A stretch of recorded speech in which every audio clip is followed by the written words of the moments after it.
makhlukina ing piro-piro makhluk, al makhlukina ing piro-piro makhluk, bisa khoti robil alamina kelawan bendune pangerane wong alam kabeh.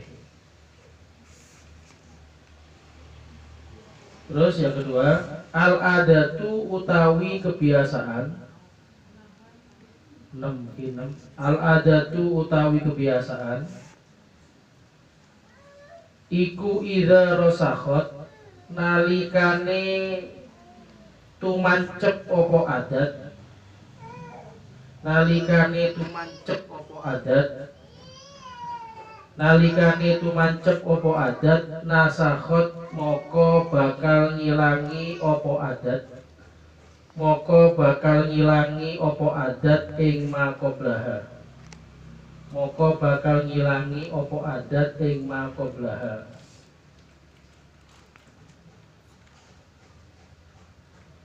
Sudah. Bismillahirrahmanirrahim. Penjelasan yang ke hikmah yang kelima. Imam Abdullah Al-Haddad radhiyallahu taala anhu, beliau berkata bahwa kok bisa ada orang mukmin yang dimana dia itu mencari ridhonya makhluk dengan cara membuat Allah Tuhan semesta alam itu marah. Bertaubat, kenapa kita harus meninggalkan maksiat? Alasannya dua hal. Nomor satu, kata Imam Ghazali, agar dosa yang kita lakukan itu tidak membesar. Orang tua membiarkan anaknya gak sholat, lihat nanti pasti ada efek lanjutannya, pasti membesar nanti ini. Kebaikan itu membesar, kejelekan itu membesar. Kalau kata Imam Ghazali gitu. Jadi kejelekan mana, kebaikan mana, gitu. Pon. Yang kedua, kenapa orang itu harus takut untuk melaksanakan dosa? Yang nomor dua, karena kalau kita dosa, kita itu buat Allah marah. Dosa itu tambah besar, berarti marahnya Allah tambah besar. Nah, kenapa kita harus takut kalau Allah marah? Karena begini, kalau Allah itu marah pada kita, maka kita sudah banyak baca cerita mengenai betapa menakutkannya hukumannya Allah. Kan dosa walaupun sekecil apapun. Karena sesuatu itu dikatakan dosa, karena di situ itu ada marahnya Allah. Dicontohkan begini, setan, iblis itu dia melaksanakan sujud pada Allah selama 80.000 tahun. Sujud selama 80.000 tahun.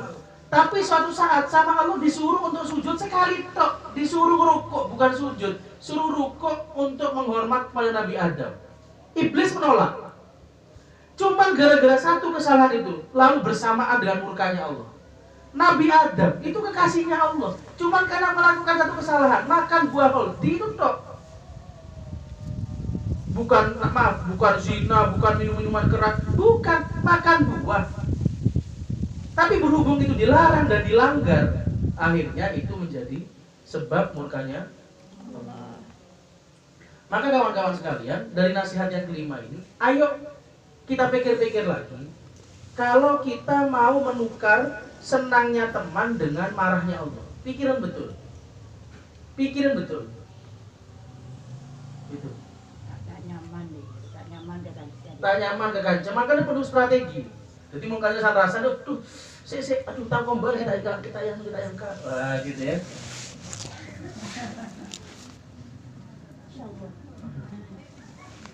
Aduh gelap, tak kompor kita gitu ya. Menghindarkan maksiat itu termasuk alasan yang diperbolehkan untuk takrif olah kata itu. Jadi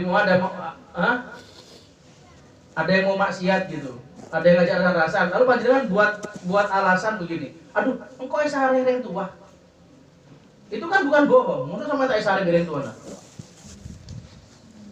Cuma saya sehari tak. Bukan saya tang laki. Kan mesti sehari, itu tak sehari. Itu bukan bohong namanya, itu namanya olah kata. Jadi bisa dibuat untuk menghindari dosa, karena menarik ini ya. Al-adat idza rasakhot nasakhot. Kebiasaan itu jika sudah menetap, maka dia akan bisa menghapus kebiasaan-kebiasaan lama.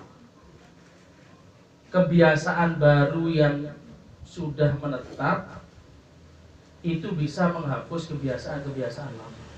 Ini menarik apa yang disampaikan oleh Imam Abdullah Al-Haddad ini. Kadang-kadang kan kita punya pikiran kayak gini ya. Ada yang punya pikiran kayak gini. Umpama saya ini orangnya emosian. Itu kadang-kadang kita ngomong kayak gini. Aku yo koyo ngene iki. Mulai cilik aku ngene iki. Seakan-akan kebiasaan atau karakter diri kita itu tidak bisa dirubah. Bisa mengubah karakter watak kita, maka dikatakan oleh para ahli. Saya nggak pakai, bukan di kitab, jadi saya belajar psikologi tadi, baca-baca psikologi. Apakah mungkin karakter bisa dirubah dengan kebiasaan? Apakah karakter mungkin bisa dirubah dengan kebiasaan? Maka dikatakan begini, pengulangan perilaku yang terus-menerus, maka secara otomatis itu akan menjadi kebiasaan diri kita. Secara ilmiah dikatakan kalau ada satu kegiatan terus kita lakukan terus-terusan, maka itu nanti akan jadi warnanya kita, akan jadi kebiasaannya kita, akan jadi perilakunya kita.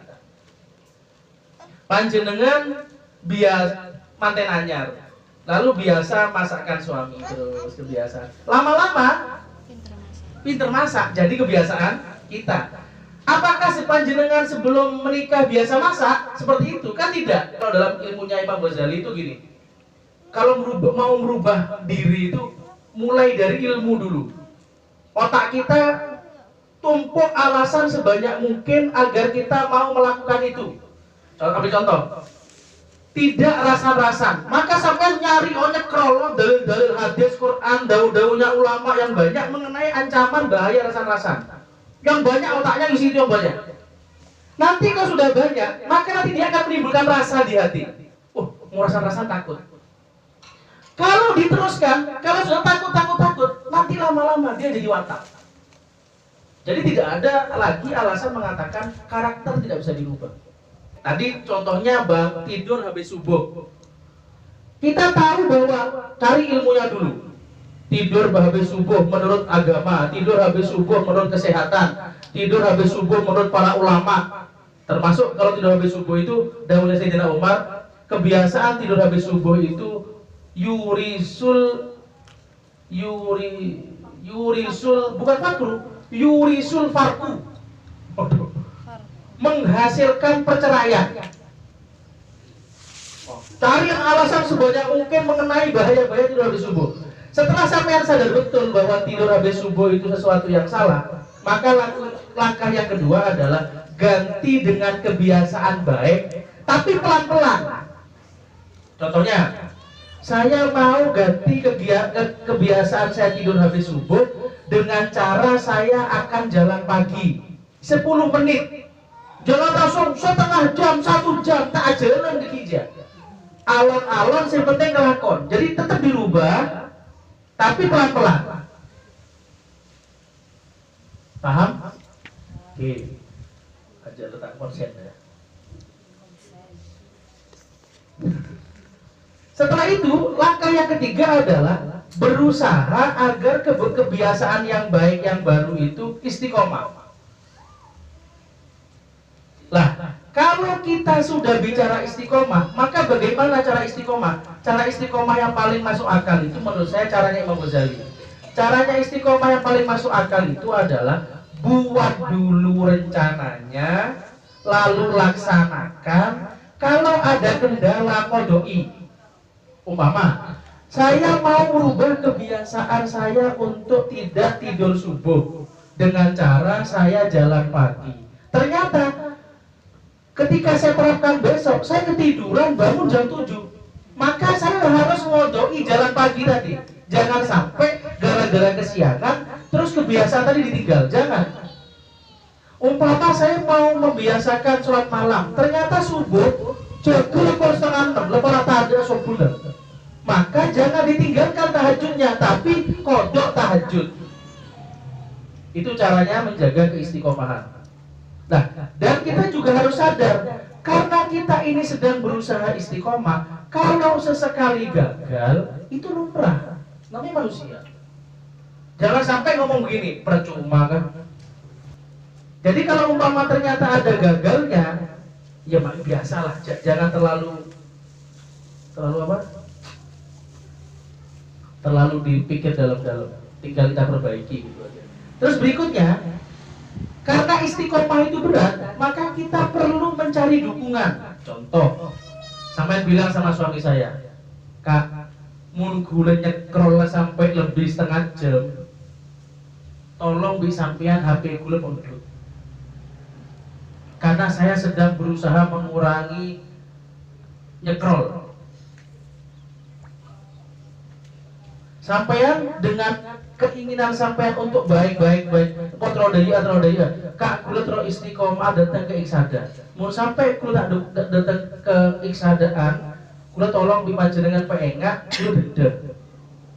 Panjenengan di kula ya bosan rokok dan bakso. Nah, mau begitu. Jadi sampai ada dukungan, tidak bekerja sendiri. Semakin banyak dukungannya semakin bagus.